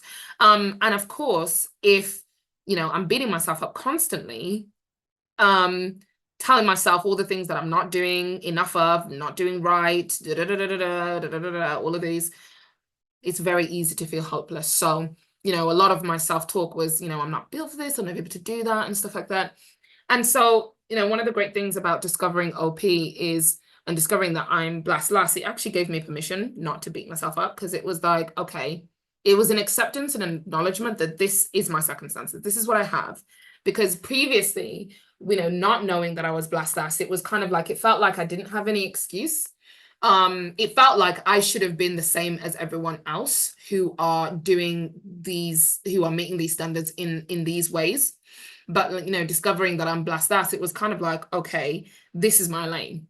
So it gave me permission not to beat myself up. And if I'm not beating myself up for stuff, that means I actually have, if I let go of those tools, if I let go of using the self-critical tools, the comparing myself to other people, not giving myself, if I just let go of those tools, it gave me room to recognize that there are other helpful tools to help me to do this. And so that's when things changed. A lot of things changed for me. It was kind of like redefining, what progress for me looks like based on the fact that I am blessed. It's redefining what tools that I need to use for me to be able to progress, because I still do want to progress. I still want to see results. I still do want to achieve. But the tools that I'm using are probably going to look a lot differently because I am blessed. And so, that now looks like a lot of like staying in my own lane, not comparing myself to blessed saviors. They are on a different journey to me. They are doing different. They are using a different set of tools, and they also have their own set of problems. So I'm not comparing myself to blessed savior, although I can use their experience to inform some of the techniques and things that I do. I'm not comparing. I am not a blessed savior. So I cannot put myself in their lane. Learning to rest, not quit, that was an important one. Very much, I will need to rest a lot because of my, blast. But that doesn't mean that I'm quitting. And that was a very important thing for me to learn, because it felt like when I would, go on overdrive and do too much, a boom and bust to the point where I'm now exhausted, I'm now fatigued. Mentally, I would be mentally defeated, and I would be like, okay, I quit, fine, I can't do this. But in recognizing that actually what I need to do is actively give myself those breaks, doesn't mean that I'm quitting. It does not mean that I'm quitting. And that has been such a lifesaver, because that actually helps me to appease my number one spirit and just recognize that I am still on the journey to progress. I'm not, I may be going slow, and I'm still very much climbing that mountain. It just, I'm just resting. I'm just taking a break. So all of these little things that I tell myself, going far, not fast, it's a huge difference, with the whole, frustration with stagnation. There's kind of a need to be like, go, go, go. But, it's not about that. I'm only 30. I used to think I didn't have a lot of time, but actually thinking about all of the successful people in the world how much later in life that they have, started to see progress. I'm making good time. I am making good time. So going far, not fast. And, it's about longevity. It's about sustainability. Progress, not perfection. It's a big one for me. Good enough is good enough. That's another thing, because it always seems like, being last plus being number one, it always seems like perfectionism is a huge issue. So good enough sometimes is good enough. And it's better for me to just kind of do something, a small amount, so that I can build up to the larger amount of work that I'm doing, than to just kind of only focus on getting the one thing before I can move on to the next thing. And then I've kind of just like stopped my entire progress. And besides that, I can always come back, if I don't do something, to perfection, I can always like put it down to one side. Not in like a skip way, but I can always just put it down to one side and kind of do something else and then come back to it. There's always that. It's the scarcity mindset. It's the all or nothing mindset. I think what I've realized is that a common, cognitive bias with your demons is the all or nothing mentality, scarcity mindset. So anytime that you are thinking it's all or nothing, you're fucked. Like the moment that you start thinking it's all or nothing, you are absolutely fucked. The moment that you start thinking that, it's you can't make any other mistake, or you have to get it right in that moment, and that you can't always come back to it, and it's now or never, you are absolutely fucked. So just challenging those cognitive biases and recognizing that, good enough is good enough for now. Doesn't mean that I can't come back to it later. I can come back to it. Resting is really great now. Doesn't mean I can't come back to it later. Going fast is still making progress, it's not all or nothing. I don't have to get it done today. I don't have to get everything done right away. I don't have to do everything right now. It's about longevity. It's about sustainability. It's about the it's about the entire journey, not to sound like a guru. It's about the entire journey, not just how I'm feeling in this moment because I'm having a hard time. And the moment that you start to challenge those mindsets, and the moment that you start to challenge the all or nothing thinking, the now or never mentality, you recognize that you give yourself more room. You give yourself more room to find better solutions, and to address problems when you are in a better state, because there is no point. It's very, very hard for you to action anything useful, anything, if you are just in a bad state. So it's good to give yourself a pause. It's good to give yourself that time to rest, to recuperate, whatever it needs to do. Slow and steady, do one thing and do it well. That's another thing as well that I kind of need to remind myself is not doing, the opposite of coming back, leaving things and then coming back, is kind of doing one thing and doing it well, and just recognizing when it's appropriate to do one thing and do it well, when it's appropriate to leave something and come back to it later, and just knowing the different circumstances which those skills would be appropriate. Yeah, can't versus won't. Yeah, there's so many occasions where I'm telling myself I can't do it, but actually in reality, it's not that I can't do it. It's just that I won't do it in that moment. And that's okay. That's also okay. There are other lanes that there are other things that I can be working on. If I'm not willing to do this, there are other things that I am willing to work on for now, and I can just prioritize those for now and come back to those when I am ready. And it's still all part of the overall goal, the overall mission. I'm just doing a little bit at a time. And it's all in the name of managing hopelessness, So, the idea for this is that as long as I am, can see that the needle is moving somewhat, and using these new tools that I have, as long as I am seeing that, I am happy. It's not perfect. It's not fast as much as as much as I want it to be, but I have that drive. The drive is still there. The motivation is still there. I'm just picking up a new set of skills, a new set of tools, to manage that, and that's the difference. So yeah. How do you see your type playing out in your work? I really enjoyed this one, actually. I really enjoyed this one. Because it was like I was just being real with myself, to be honest with you. So these are some of the things that I've recognized. For those of you who don't know, I am a CBT therapist. So a lot of this is this is how it kind of plays out. So as a number one, the self-motivation is about finding different things that are going to motivate you to be the best version of yourself, right? So I am motivated by only learning from the best, quote unquote, the best, the gods, the experts, that kind of thing. So right or wrong, I tend to be like I find it very hard to hear from non-experts or from people who aren't not necessarily the best in their field, but like experts. I tend to find it hard to hear from them. So when I'm at work and I'm being supervised by someone who's essentially in the same level as me, I find it very, very hard to learn. It's kind of like this. Not that I can't learn from them. It's not that I absolutely, because obviously I can learn from anyone, and there is there are so many things that people can teach me. But it's like I'm doing this. It's like, I'm like doing this, like they're speaking, but I'm like, I don't want it. Like, I don't want to hear from you. Like, I want to hear from you know what I mean? I'm motivated by the idea of competencies. So we work with competencies in our service, and I'm so motivated. But I'm like, yes, give me a parameter for which I can judge my progress, and that is my competency. If I am competent, if like there are actual like things, and a lot of that is obviously type, a lot of that is like 512, and just like the T, the play and stuff like that. But yeah, if there is a parameter that which I can judge my competency and my expertism, like I'm on that. I'm so on that. Concerned, I'm like hyper concerned with being the best therapist that I can be.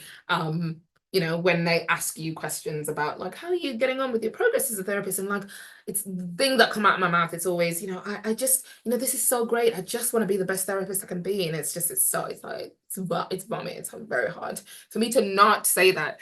So when somebody asks me how things are going, it's very hard for me to not answer the question without saying something along the lines of, yeah, I'm really feeling like I was the best therapist I could be today. That's literally all that's in my journal every day. When I write what was my greatest accomplishment, like what did I achieve today?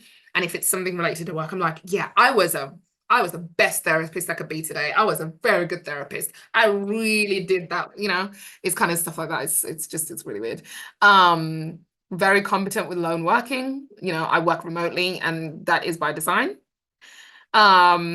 Impatient with working with people who are just competent or just as competent as me. They have to be gods, right or wrong. Observer.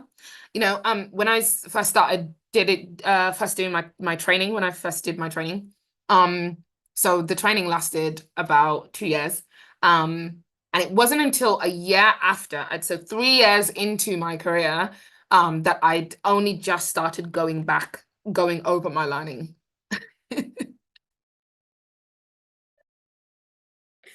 It took me. Okay, I had a technical glitch. Server problems. Okay. Anyway, yes. So it took me 3 years for me to go over the learning that I did. To start going over the learning that I did. And that, that's happens to me a lot. It takes me a long time to kind of go over things, and to conceptualize, to consolidate my understanding, to consolidate my knowledge of things. It takes time. It takes time. Yeah, with the SANI coin, yeah, it's just a lot of proof stuff, It's just a lot of I have to put my qualifications on my email signature because people have to know the facts of like my credentials. And then chop and changing specialisms. That took me a long time to kind of decide I wanted to go into CBT therapy. I dabbled in, considered different types of therapy. Took me a long time to do that. Have a hard time seeing the context behind my clients' problems. Like I will deal with, what a patient is bringing to me in the moment. But to be able to kind of, make those links contextually and just kind of try to kind of conceptualize my understanding of what's going on for them in this moment, the distress that they're bringing to me in this moment. How does that compare, or what is that within the context of the history of the difficulties that they're experiencing? And I tend to kind of work with what the person is bringing to me in the moment, which obviously is not very helpful. So it's just reminding myself to do that. I have to present cases and things in supervision with my supervisor. But I tend to bring a fact report of the clients rather than kind of, giving any context. And supervision is supposed to be a process where you are supposed to come to a shared decision making about, how to manage this person's difficulties, and you're supposed to be like a joint effort. It's supposed to be a collaborative process. Whereas I tend to come in with a big, massive fact report of, how I just had, how I just spent the last week with my client. But I don't really have any questions to bring. There's no conclusion. Like I'm not really like, what's the point? Why am I saying all of this is what I find hard to bring to supervision. I tend to just fact report and then just kind of wait for my supervisor to be like, okay, so this is what you have to do. Also, this is my understanding. I tend to just, leave that to them to do that. I'll just give you the facts and then you can come up with your own with your own conclusions. I do that at work a lot. Consume Blast, talked about it before. Stockpiling therapy tools. Find it hard to work on an empty stomach. That's a really, really bad one. Like the moment that and it's really hard because I work from home, so I'm very much always aware of like my body, because obviously I'm introverted, I'm not busy, I'm not trying to stress myself out all the time. So I'm very much aware that I need to eat, I need to sleep, I'm thirsty and all these things. The moment that my stomach starts to just slightly growl, I'm like, okay, yeah, it's lunchtime. It's time to eat. It's time to take a break. Even if I'm in the middle of like the most difficult task that literally cannot wait, I'm like, yeah, no, I can't do this. I need to go and eat. It's like any excuse to step away from my computer and eat, I'll take it. So I end up taking too many breaks. I end up taking, because I'm like, okay, it's time to drink. Okay, it's time to eat. Okay, it's, I need, fresh air. I need to step away from my screen. I need a break. I need to scroll for a little bit. It's taken way too many breaks that I need to take rather than actually doing the work. I put off doing all my admin tasks until that's procrastination, huge. With a lot of the treatments that I offer. Of course, you have to work as much with, what the client is bringing to you, but at the same time, you actually have to have an idea, a plan in your head. And I actually recently started working with a personal trainer who does this perfectly. And it's definitely something that I am going to take on board, because I gave him my goals. I gave him a list of my goals that I wanted to work on. And he was like, okay, I've already planned out what your plan is going to look like, what your like schedule is going to look like based on the goals that I have set out for you. But at the same time, that might change, every time, every week, depending on, what we discover along the way. That might change. So I might need to make a lot of adjustments. And I just thought, wow, that is such great, like, double observing. That is such great, like, because I'm not doing that. I'm like, you turn up on the day and we'll just deal with your problem on the day. Just turn up on the day. And like, I'm not behind the scenes. I'm not preparing in ahead of time, and I'm not looking at the assessment. I'm not figuring out a plan, coming up with a plan in my head, and then coming to the session prepared. I'm just turning up on the day. I'm like, tell me what's going on. And you're not supposed to do that. You're definitely not supposed to do that. But that is something that, I struggle with. I also prefer assessments with over treatments generally, because assessments is literally just fact gathering. It's literally just, I'm going to ask you a series of questions and you just tell me, you just give me the information. I'll just take it in, write it out. Whereas treatment, I have to actively have a plan of how I'm going to work with this patient, what the next session, the next like 12 sessions is going to look like, why I'm doing that, what it's going to target, what it's going to improve. That takes a lot of pre-planning. So I generally prefer assessments over treatments. They're just so much more easier. I also struggle with having very difficult conversations with people, because obviously with clients, you have to manage expectations, because people come into therapy and they have certain expectations. And part of the job is about managing people's expectations. And you have to be having conversations. And me as a therapist, because I should know better, or I have that insight and the experience, these are conversations that I need to start. These are conversations that I need to facilitate. These are conversations that I need to be managing. But I tend to shy away, and I tend to put off having those conversations because they're too difficult and they're too awkward. And I don't want to be the one to bring them up. I don't want to have to talk to you about, what's your plan and why aren't you putting in enough work? I don't want to be the one to have to encourage you and motivate you. Like, you should already be, you know what I mean? I don't want to have to tell you that actually it's not the right time for therapy because you're not doing all of these things, or maybe there's quite a lot of things going. I don't want to be having those conversations, but I have to. And I find myself, it's such a drama, and I find myself continually having a drama about these conversations. And it's so, so difficult because it is up to me, as a therapist, because it's my time that they're wasting as well, not just their own. It's my own time, because I also have, as much as the therapy is all about obviously subjective improvement and stuff, I also have KPIs to work towards. So if I'm not having these conversations on the front end early on, what I tend to find is that people just kind of coast through therapy. I'm not facilitating those conversations. I'm not motivating. I'm not encouraging. I'm not facilitating the conversation. So what ends up happens is we just have 12 sessions of wasted work. Nobody's doing anything because I'm not facilitating those conversations. Client probably doesn't even recognize. It's my job to help them to be able to recognize them. And it's just 12 sessions of wasted time, and nobody's done anything. Nobody's done any work because facilitating the conversations is so bad. Yeah. And, just like before, coming into supervision, wanting to be told what to do and showing the way. I want somebody to tell me how I should work with my patient and my client, rather than, me having to tell you how I'm going to work with this patient. Yeah, it's tough. And then there's introversion, obviously prefer alone working. I tend not to do any appointments before 11 o'clock, picking easy cases, giving up too easily on engaging my clients' needs. Again, that just goes with the conversations. Needing to get out of the meeting as soon as possible. Yeah, this is with regards to like supervision and stuff. Like I said, supervision tends to be a very back and forth collaborative process. But I'll literally just come there and I'll just wait for my supervisor to just say what they have to say, and I just want to get the hell out of it. Which is bad. Yeah. Which is bad. This is why this is why I love this question. It was so interesting because it was just like, oh my God, I have a lot of work. I have work to do. I really have work to do.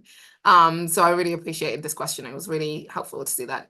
And the double feminine, like I mentioned before with the double feminine play, like I'm easily swayed with my patient's problems. Like you know, as a therapist, you are supposed to have some ability, and that's a skill, to be able to contain your clients, to be able to contain and to be able to kind of navigate them and direct them towards kind of a, you know, a way. You know, especially if you find that they're kind of straying off path a little bit, or they're like moving away from their goals or what they want to achieve. You have to be able to contain a patient. But I have that instinct to just kind of go with, you know, go with whatever they want to go with. If you tell me you want to be a cat today and you tell me you want to be a dog tomorrow, who am I to stop you? Like, let's do that. Let's work on both, why don't we? But I need to be kind of a little bit more rigid with that, and not be so easily swayed by whatever new incoming thing my patient is coming with, and just have a little bit more structure and a little bit more intention with every session. And then obviously with the, you know, details and the double it's like mixing up details and supervision. I do that a lot. I'm like, so, you know, my supervisor will be like, so which client are we talking about? And I'll be presenting a case and I'll be like, wait, actually, no, I have another one who's similar. This sounds familiar. This case sounds very familiar, but I know the case. I know like the similarity in the general, like the case, but I can't put a name to which one we're actually talking about in the moment. It's like, I've heard this story before, but I just don't know who we're talking about. And it's always a confusion. It's blah, blah. So yeah, thank you for whoever brought that question. It's really helped me to see kind of like which areas I need to improve on. So this one was also very helpful. Over the course of a week, how much time do you spend in your animals, in hours? So what I did is, and I highly recommend anybody doing this, because I think just for reflective purposes, it's super, super helpful. So over the course of a week, how much time do you spend in your animals in hours? So I completed an hour-by-hour activity diary of all of the mental behavioral processes of my animals. And some of these might be wrong, but this is just like how I was seeing it in that moment. So, you know, feel free to jump in and be like, actually, no, that's not that. Feel free to do that. But this is just how I was seeing it at the time. The notes might not actually make sense to you, because this just makes sense to me in my head. This is just what, you know, how I was understanding it. So this is what it came down to. So I kind of put that down. The ones in yellow are kind of like the blast activities, and the ones in green are kind of like the consume activities, and the ones not marked are the kind of like consume play activities. And this is just kind of how I was naming some of them. My own like weird little, you know, how I was naming them. But essentially kind of, you know, what I learned from doing that was, so this is a guesstimation, by the way. This is just a rough estimate. Overall is like consume literally going on all the time, all day long. It does not stop. It does not stop. It doesn't stop. And then with the blast, it's literally about, at this point, about 4 hours a day, on average. This is just a guesstimation. I didn't do the SI on this. I did just the general overview. But this is just a guesstimation. But yeah, the key takeaways from that, you know, most of the time I'm just living in my own world, and I'm just living moment to moment. Sometimes, you know, I'm out there interacting with other people, and then occasionally I'm getting stuff done. But that was a very, very useful exercise. It showed me that, you know, I have made improvements, because I think compared to where I was, you know, before OP, this probably would have been down to like 2 hours, if that. So I think I have improved in the last 3 years. So I'm quite happy with that. It's not bad. Definitely needs work, but it's not bad, I think. I don't know, you might think differently, but yeah. In what ways have you worked on the voids that you leave around others? Thank you for this question, Jose. I think and I kind of felt like I was being tested when this question came up. So thank you for this question. It was really helpful for me to reflect. So in what ways have I worked? So yeah, so these are some of the things that I've caught in terms of the voids that I'm leaving for other people. So at work, you know, responding late to email requests, I do that so much. Like I just have a lot of the times I just have a pile of emails that I am just not responding to. Picking the easy cases because it's hard, because I don't want to do the hard work. of doing the difficult ones. And a lot of that has to do with the fact that there is an insecurity, you know, with the blast last, there is an insecurity around the figuring out, because when it comes to doing my work, my treatment, my you know, treatment with my clients, a lot of responsibility is on me to plan and prepare and to figure out what we are going to do and how it's going to be beneficial and why we're doing that work. And so I find myself, you know, when I'm in that kind of like, you know, blast last mode, find myself gravitating more towards the easier cases because of the insecurity around, I won't be able to figure this out. This is too hard. It's the needs of this, you know, the needs of this client are too complicated, and I'm not going to be able to figure out how to help them. And so I do find myself gravitating towards picking the easier cases where I can. It's not always possible. But in my experience, you know, people still get something out of therapy, even if it's not what you expected. So as much as, you know, it's helpful for me to work on my NT blast by kind of picking the harder things, my experience in recognizing that therapy, you know, people coming to therapy, they still get something out of the therapy process, even if it's not my like what I want them to get out of it, you know, even if it's not my agenda, my NT agenda, they still get something out of it. So that has been helpful to kind of help me to challenge myself in kind of throwing myself in the deep end and picking some of the harder cases, because even if it doesn't turn out NT the way that I wanted it to turn out, I'm not going to ruin their life, you know, because I have worked with some really complicated cases, and even when I haven't been able to NT help them in the way that I would have wanted to help them, they've still gotten something out of it. So it's not the end of the world if I don't get it right this time. And that's another lesson to learn when doing your demons. Even if you don't get it, do it anyway, because even if you don't get it right, someone will still take something out of it. And it might not be what you want them to get out of it. It might not be your agenda. It might not be, you know, your whatever loaded thing that you have, whatever loaded thing you're bringing to that space. Even if it's not whatever loaded thing you're bringing to that space, they will probably, you know, get something out of it. That's just been my experience. So, you know, that's a lesson I need to kind of tell myself whenever I find myself gravitating or trying to pick the easy cases. Again, same, not coming to supervision with well-presented case, not treatment planning ahead of time, you know, putting out fires in the moment. I'll help you figure out, you know, what's wrong in the moment, but I won't think about it, you know, in the front end. Again, paint by numbers learning style. This is kind of, you know, I will do whatever I read in a book is kind of what I mean by that. And so part of my, you know, journey of like, you know, my therapeutic journey is recognizing that the art, the creativity in therapy, and it's beautiful, and it's really, really beautiful.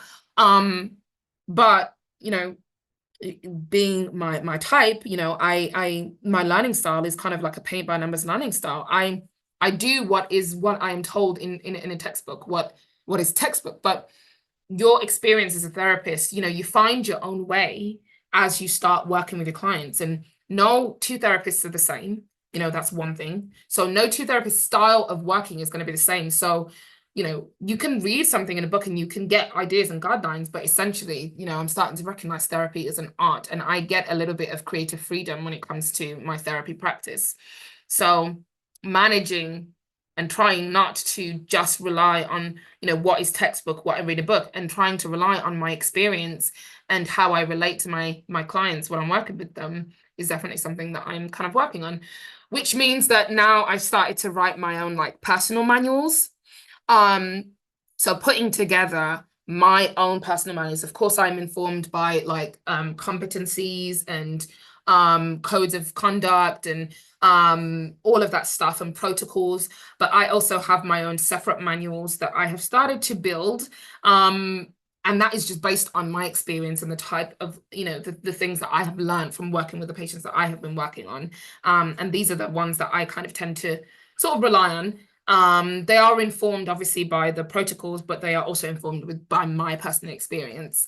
Again, just having a creative therapy style, I need to be more, I've started to become more of a slave to my routine. As much as, 9 to 5 jobs are frustrating for an EP and just, being confined and constricted, there is something really beneficial for me about having a set time. I don't work because I work remotely. I can essentially pick my own hours. So I don't really work rigidly to a schedule, but I think it's helpful for me to have some kind of parameter in my mind, some kind of time parameter in my mind to schedule stuff in so that I can remember to come back to these things. Yeah, and then schedule. So I schedule admin time, I schedule treatment planning hours in my diary now. Because if I don't do that, I'm not going to do it ahead of time. So there's that. At home, this is something that like Sam Sam, I think he called it princess syndrome or something like that. Like it's such a drama. God, I'm such a nightmare to live with. Such a drama when somebody, it used to be such a big drama when somebody asked me to do something for them. Leaving things around, God, Amazon delivery. There was a point where literally every single week, there was a new delivery, and it just grinds people's gears because it's like there's always a knock on the door, and it's always an Amazon delivery, some stupid thing that I'm just probably never going to use. Hoarding clothes and things in my house. Yeah, food orders, constant food deliveries. And so now it's just about, again, just having routines, at home routines, shopping lists, and also just negotiating my contribution to the household, recognizing what my strengths are in the house, is it that I what is it that I can be responsible for in the house that is mine, that I know? And then, if somebody asks me to do something for me, I recognize that, this is something that I can contribute, and this is something that they can contribute. And so, everyone is happy. If you negotiate the space, communal spaces, and like who's contributing what, if you have that conversation with people, you can really manage a lot of the conflicts around doing things around the house. Shock. In relationships, yeah, I do this a lot. And I think Shan talked about this before. And I definitely relate to this. I think you were just talking about the early stages of relationship with Dave. There's just so many, when I've like been emotionally fucked off, there's just so many things where I'm just like, all right, I'm just ready to switch lanes. Like I'm just ready to quit. I'm just ready to throw in the towel because I'm in a bad emotional state. And, doing the sleep processing is just recognizing when not to switch lanes, recognizing when, you are having a bad moment, you're having a bad day, and it's okay to have a cooling off period, whether the cooling off period is so you can give yourself enough time to recognize where how you're feeling emotionally right now is consistent. And so you can rely on that being, something that you actually want, or, a path that you want to take, or this is just how you're feeling in the moment because you've been fucked off. But also cooling off period in the sense of like, you can take some time and space away from yourself to do your own thing, to have your own space, and to reflect, manage your own feelings and things like that, and then come back. It doesn't mean that, again, it's the all or nothing mentality. It doesn't mean that, it has to be perfect all the time. It can be, perfectly imperfect. But as long as you're negotiating, you're communicating, you're, giving yourself that time, because relationships are about longevity. They are about longevity, like love, and like I'm super obsessed with love, but love and fulfilling and sustainable relationships, they are built over time. And healthy ones, they tend to be boring. They are very boring. They're very, and there's nothing wrong with boring. They don't have to be exciting. It doesn't have to be a big, like momentous thing every single day. It can be just the mundane and the boring. And healthy, like fulfilling relationships are very much, it's in the mundane that you find the most fulfilling relationships. And so giving yourself the cooling off period to recognize that, these relationships are built slowly over time through consistency, through repetition, through communication, negotiation. You can really find a middle ground and kind of, build with people and work with people. So yeah, that's where we're at with that one. So that's it for me. So for me, the next steps, yeah, these are all the things that I'm consistently reinforcing. These are all the things that I'm consistently working on at the moment. So definitely practicing patience and self-compassion, which is super important for me as like a number one, and managing all of those self-critical talk, because growth is a evolving process. It's grueling, it's uncomfortable, it's unpleasant, and you have to be able to work with yourself. And if you're unable to work with yourself because you are your worst enemy, you are not going to be able to see that progress. So definitely giving myself the permission, you know, being motivated and driven doesn't mean you have to be your own worst enemy. It doesn't mean you have to be mean to yourself. You can use different tools and still be driven and motivated. So giving myself patience and self-compassion as I'm kind of going through the process has been super, super helpful. Distress intolerance is definitely helpful, because one thing that I've recognized with doing your demons is that there is a lot of distress. I don't care what type you are, even if you're not an FI or demon, whatever you are, there is so much discomfort in doing your demons, and you have to learn to tolerate that. You have to be able to, and you can do that by kind of doing a gradual kind of process of exposure. You have to be, not just the fact that you're doing the demons itself, like forget the action itself, but just the impact that doing the demon itself has on you, whether that's an emotional impact, whether that's an intellectual impact, whether it's a psychological, social impact. You have to be able to sit with that discomfort. And so going through the process of gradually exposing yourself to that discomfort is going to get you so much further. Because when you do come to kind of doing the next action step towards doing your demons, because you're already kind of used to and comfortable with the distress, you're able to tolerate the distress, it's going to seem like less of a drama. It's going to seem painful. It's going to seem more doable. You have to be able to manage the distress as well as actually doing the thing. It's no use for you just saying, I'm going to do this thing, because every time you're really unpleasant, you're like closing your eyes, gritting your teeth, trying to get through it. You're not actually doing it. You're just like tolerating it. Not tolerate, you're just like trying to push, you're just trying to get it through it as quickly as possible. But if you take the time to actually build your tolerance at putting yourself in an uncomfortable situation, promise you, doing your demons is going to be so much easier. Every time you do it, you are not confronted with this huge, pit in your stomach that tells you it's a bad idea for me to do this because it hurts, because it's painful.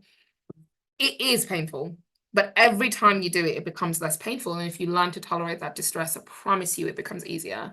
Yeah, sleep processing. Yeah, again, this is just the journaling has been super helpful, and over the years I've kind of evolved, the prompts that I use for my journaling have evolved, the more that I've learned things. So just continuing to do that and taking the time and really just being, active process in that is definitely going to be helpful. So things to support my productivity. So when I'm feeling overwhelmed, break it down into small tasks, manageable steps. Again, this is about the longevity. This is about sustainability. So just doing what I can as much as I can when I can. Every little helps. The Tesco advert. The Tesco advert had it right. I don't know for those of you who don't live in the States or don't live in the UK. Every little helps. every little helps.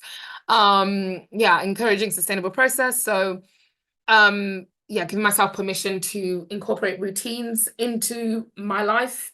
There's something to be said about systems, the school system, university system, work system, all of these systems, although they're not always necessary, though they're like, there's some gaping holes in them, they do serve a function and a purpose for, especially for me as an EP, the routine, the ability to be able to say, okay, I'm supposed to be here at this time and this, definitely helpful. So I think me kind of recognizing the functionality and the purpose of having routine is very, very helpful for me to be able to come back to these things that I definitely never want to come back to. Managing relationship boundaries.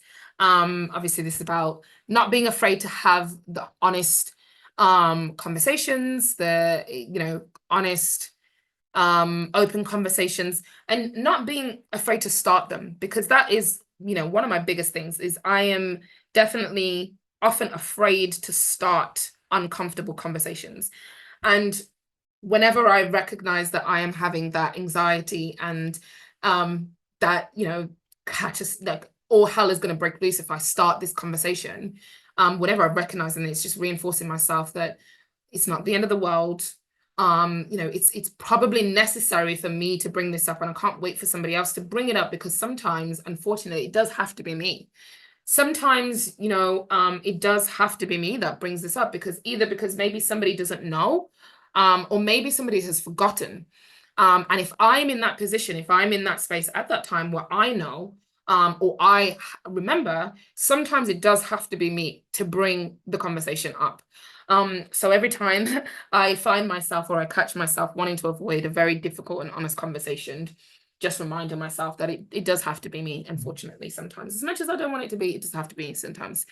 And then, yeah, just working on reducing imperfections to enable progress. So yeah, just again, practicing self-compassion and patience and things like that, because, progress is better than perfection. I don't have to reach the top of the mountain today, but as long as I know that I am taking the steps to reach that mountain, I'm happy. Yeah, so that is me in a nutshell.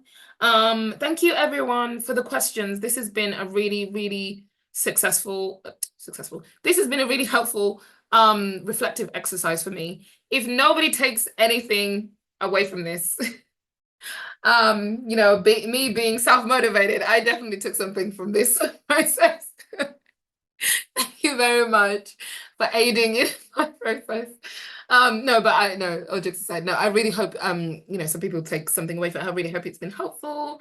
And I haven't just consumed rambled all the time, which I probably have, definitely. But thank you again for the great questions. As I said, I love being part of this community. I love this work that we're doing. I love the work that everybody's doing, and I am very, very satisfied with where things are going, and how things have turned out in the last 3 years. So thank you very much, guys. Bye. How do you stop this thing?